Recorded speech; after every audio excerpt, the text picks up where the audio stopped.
최근 업데이트된 주택부동산 가격부터 추이 한번 살펴보도록 하겠습니다. S&P 케이스실러 4월 집계는 6.28% 상승하는 것으로 나왔습니다. 상승 추세가 꺾였죠. 끝부분 보시면 소폭 둔화가 된 것이고, 그렇다고 가격이 떨어진 것은 아니고 가격 상승세 자체가 조금 둔화됐다, 이렇게 볼 수가 있는 거고요. 과거사를 쭉 보시게 되면 가격 자체가 하락했던 구간은 몇 번 되지 않습니다. 대표적으로는 08년 금융위기 때가 있었고, 사실 이번에는 00년 IT 버블 때처럼 주택가격이 계속적으로 상승세를 이어나가던 과정의 구간이었잖아요. 따라서 지금 주택가격 지수가 잘 떨어지지 않는 부분을 지금 이런 과거 사례랑 유사하게 보시면 좋을 것 같고요. 08년도 때처럼 이렇게 주택가격이 먼저 선행해서 빠지지 않는 걸 갖고 경기 침체 여부로 판단할 수는 없다, 이 얘기죠. 08년도는 사실 서브프라임 등급의 무분별한 대출 사태였기 때문에 이렇게 주택 부동산 가격이 이례적으로 빠졌던 구간입니다. 최근 4월달 MOM 변화 보시면 1.17% 상승하는 것으로 집계가 됐고, 이렇게 좀 꺾였죠. 전반적인 추이 자체가 변동성을 갖고 있지만 하방으로 흐르고 있는 그런 모습을 보이고 있고요. 뚜렷하게 방향성을 보여준다, 이렇게 해석하기는 좀 어렵습니다. 20개 도시로만 좀 확대를 해보면 4월 YY 7.15% 상승하는 것으로 나왔고, MOM은 0.38%입니다. 다음은 연방주택금융에서 발표하는 주택가격 지수가 또 있죠. 4월달 마찬가지로 YY 6.3% 상승, MOM 0.23% 상승하는 것으로 집계가 됐습니다. 전반적으로 주택 가격이 6에서 7% 정도 상승하는 흐름이 나왔고요. MOM으로도 0.3% 정도 상승하는 흐름이 나오고 있다, 이렇게 보시면 될 것 같습니다. 다만 주택 부동산 가격 자체가 지금 거래량이 동반되지 않은 허수에 가까운 가격이라는 거, 따라서 주택 가격이 빠르게 빠질 거냐, 그렇진 않죠. 공급이 부족한 상황이고요. 그렇다고 또 계속 집값이 오르기에 해도 수요가 부진한 상황이죠. 높은 고금리로 부담이 유지가 되고 있기 때문에 변동성을 갖고 어느 정도 유지가 되고 있는 상황이다, 이 정도 보시면 좋을 것 같습니다. 다만 이제 금리가 현실적으로 떨어지게 된다면 공급이 일시적으로 늘어나고, 아무래도 높은 가격을 차익 실현하려는 매물이 쏟아지겠죠. 이런 부분이 물가 하락과 함께 실물 경제의 타격과 맞물리고 금리 인하 시기와 교묘하게 겹치게 되면서 일시적인 주택 부동산 하락 현상이 나타날 수도 있다고 보고요. 이런 부분이 금리 인하 시기에 매번 반복됐던 패턴이 있었지만 둔화 정도로 그치는 게 대부분이었죠. 주택 부동산 가격은 이 정도 추이 보시면 좋을 것 같고요. 컨퍼런스 보드 6월 소비자 신뢰지수 한번 살펴보도록 하겠습니다. 100.4를 기록을 했어요. 시장 컨센은 100이었으니까 소폭 상승을 한 것이고, 직전 달이 하향 수정이 됐습니다. 최초는 102였는데 101.3으로 하향 수정이 됐음에도 더 떨어졌습니다. 시장 컨센을 상당히 보수적으로 잡았기 때문에 예상 대비 상회한 것이지만 직전 달 대비 더 떨어져 있는 위치를 보여주고요. 추이는 이런 모습입니다. 팬데믹 이후 박스권을 형성하고 있는데 그 중에서도 하단 레벨을 유지하고 있습니다. 큰 변화가 없는 상황이죠. 여전히 소비 심리가 둔화된 상황이 이어지고 있다, 이렇게 보시면 될 것 같습니다. 소비자 신뢰지수가 예상보다 조금 높게 나왔지만 큰 의미가 없죠. 직전 달도 하향 수정된 부분이고 거기서 더 떨어졌다, 이렇게 보시면 될 것 같고요. 컨퍼런스 소비 심리는 고용에 집중된 질의가 많기 때문에 조금 더 관심을 갖고 지켜보게 되었는데, 고용이 나빠지면서 소비 심리를 끌어내리고 이게 전반적인 수요 약세로 전환되는 그 과정에 소비 심리가 어떻게 나오는지를 확인하기 위해서입니다. 이번 6월달은 현재 상황지수가 5월달 140.8에서 141.5로 소폭 상승을 했습니다. 단 5월달이 143에서 140.8로 제법 크게 하향 수정이 됐거든요.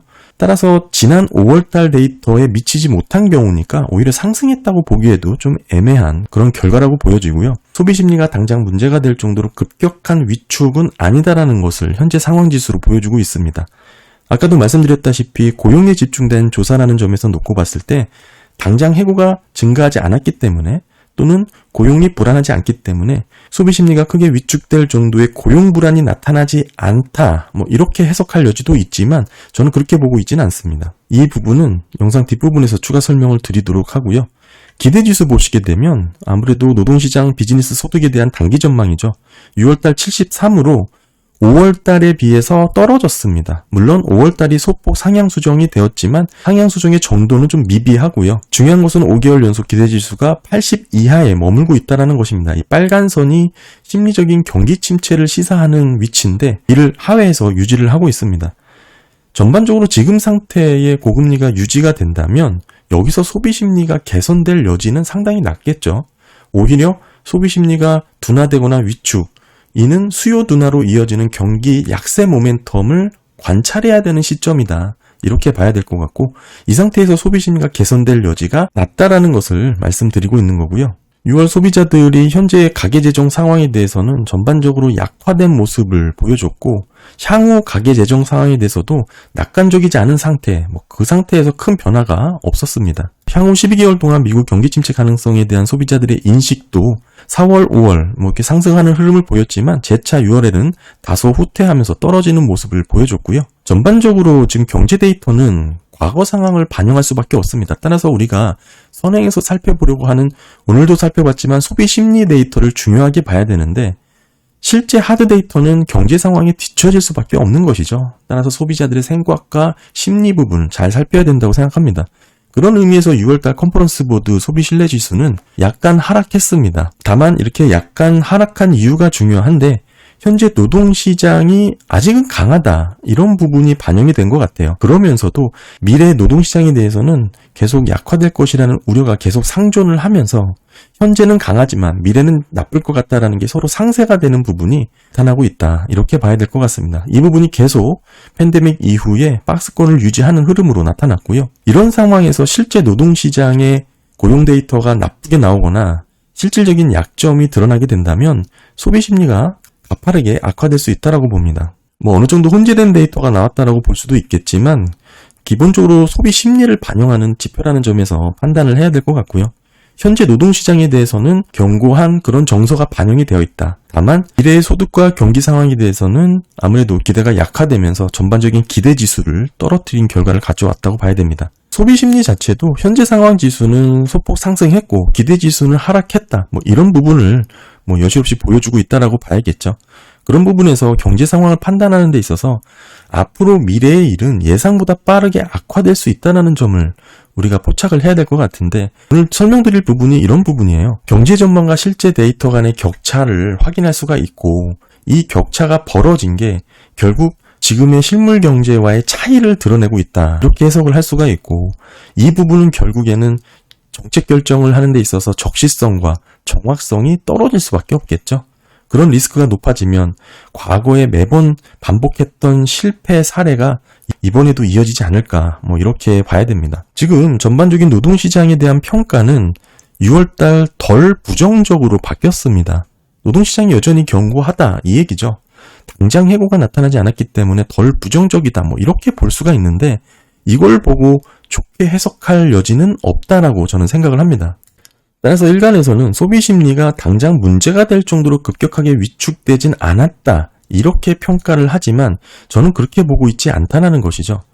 왜 그렇게 안 보냐면 이 아크 보고서를 통해서 설명을 드릴 텐데, 보시게 되면 이번 소비 심리 조사에서 더 많은 일자리가 생길 것으로 예상한 소비자는 12.6%고요. 5월달 13.1에서 하락을 했습니다.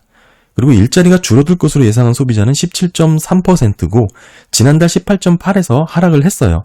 전반적으로 종합을 해보면 노동시장 전망에 대한 평가가 전달에 비해서는 덜 부정적이다, 이렇게 평가를 할 수 있지만 이 차트를 보고 설명을 드리면 좀 다른 해석이 가능합니다. 노동시장의 격차로 우리가 좀 봐야 될 것 같은데, 이 빨간색이 노동시장의 격차라고 보시면 돼요. 노동시장의 격차는 아까 말씀드린 일자리가 풍부하다고 응답한 비율에서 일자리 구하기 어렵다라고 응답한 비율을 뺀 것이죠. 이게 높으면 노동시장이 건강하다는 뜻이고 낮으면 노동시장이 어렵다는 것을 말합니다. 이것을 샤메 규칙은 사실 노동시장과 고용시장의 특징을 반영한 아주 중요한 원칙을 내포하고 있기 때문에 제가 신규 실업수당 청구 건수에 적용을 하기도 하고, 심지어 이번에는 노동시장 격차로도 적용을 해보는 다양한 보고서들이 많습니다. 노동시장을 한번 방향을 잡으면 급격하게 나빠지는 그 특징을 반영했기 때문에 상당히 의미가 있다라고 봐야 되고요. 노동시장의 격차에 적용을 해본 겁니다. 그랬더니 결과는 노동시장이 점차 정상화되고 있음을 보여주고 있는 것이죠. 이 보시게 되면 전반적으로 이 올라가는 기울기 자체가 예전과 다르다는 겁니다. 서서히 올라가면서 정상화가 되고 있는 거고 그 속도가 과거 경기 침체 시기보다는 상당히 느리다라는 것이 특징으로 나온 겁니다. 노동시장 자체가 서서히 냉각되고 있는 것이죠. 한마디로 소위 연착륙에 가까운 그런 모습을 보이고 있다는 것입니다. 노동시장이 팬데믹 이후에 상당히 뜨거웠는데 이게 정상화되고 있는 과정으로 지금의 노동시장을 해석할 수 있는 여지가 있는 거고 과거 전형적인 경기 침체 구간 때보다 노동시장 조정이 더 완만하게 진행이 되고 있다. 이렇게 얘기를 하고 있는 것입니다. 이게 사실 지금 노동시장 고용 데이터를 보는 전반적인 컨센이죠. 따라서 지금의 고용시장이 급격한 경기 침체로 빠져들어가기보다는 정상화 과정, 재조정 과정으로 해석하는 소위 연착륙의 근거로 볼 수도 있다라는 것인데 이 샴의 법칙에 올라가는 기울기 자체가 이렇게 상당히 느리다라는 것을 얘기하는 겁니다. 과거에는 가파르게 올라갔다라는데 지금 너무 서서히 올라가니까 지금 이렇게 서서히 올라가는 걸 갖고 아까 제가 쭉 말씀드린 정상화가 되고 있다. 급격한 경기 침체보다는 연착륙에 가깝다. 서서히 냉각되고 있다. 뭐 이런 얘기가 나오고 있는 겁니다. 그러니까 과거 경기 침체와는 지금 다르다.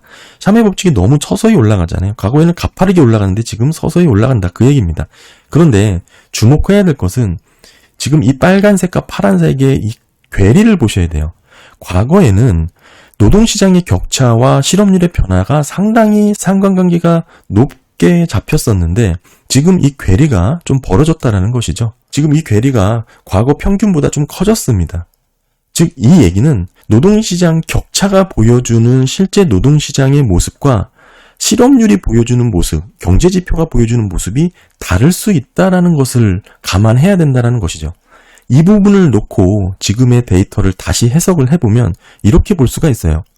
팬데믹을 거치면서 해고에 대해서 보수적으로 변한 노동시장이라는 특징을 기본에 깔고 있어야 되는데 한번 사람 구하기 상당히 어려웠잖아요. 이게 기업들이 해고를 최후의 수단으로 여기면서 해고만큼은 지연시키고 있을 가능성이 대폭 늘어났을 것으로 볼 수 있습니다. 이 말은 실제 노동시장이 악화가 지표로 반영되기까지는 과거보다 시간이 더 걸릴 수 있다라는 의미로 해석을 할 수가 있고 지금의 이런 모습이 노동시장의 격차와 실업률의 괴리로 이 끝부분이 벌어졌잖아요.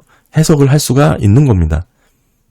다시 말하면 노동시장이 실제보다 더 건강해 보일 수 있다라는 뜻인데 이 말은 경제 상황에 대한 잘못된 안도감을 줄 수 있다라는 뜻이죠. 아까 말씀드렸다시피 노동시장이 정상화되고 있다.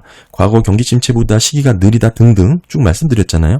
하지만 실제로는 노동시장이 더 취약할 수 있으며 전통적인 노동 고용 지표로는 이를 제대로 포착하지 못할 수 있다. 그래서 세부 데이터를 살펴야 하는데 제가 누차 강조드렸던 부분이 많습니다.